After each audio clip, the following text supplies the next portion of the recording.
120,000 is the number of refugees the European Commission would like to relocate within its borders over the next few weeks.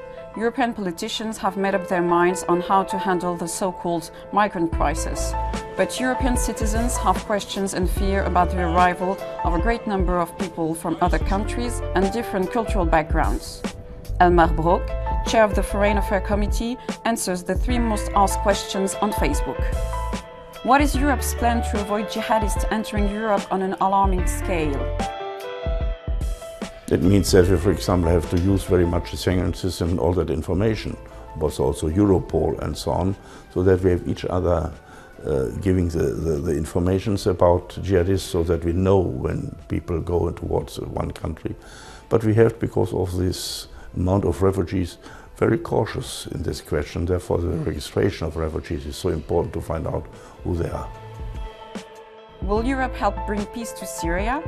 After the conflict ends, will the refugees be expected to return to their countries of origin?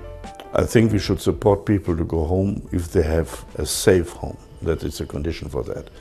And I believe that the European Union, the Russians, the Americans have to stick together, perhaps under the umbrella of the United Nations, to cooperate with Ankara, Tehran, Riyadh to stop the proxy wars there, to have an influence in order to isolate Daesh, in order to make the peace possible in that region.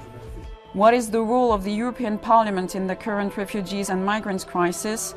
Do the MEPs have power to act upon it? The European Parliament has the right to legislate, and therefore the European Parliament will take part in this legislation and has a decisive power, the final word, to come to an agreement with the second chamber, the Council of Ministers, to have for the migration question a permanent mechanism in order to avoid such crises in the future.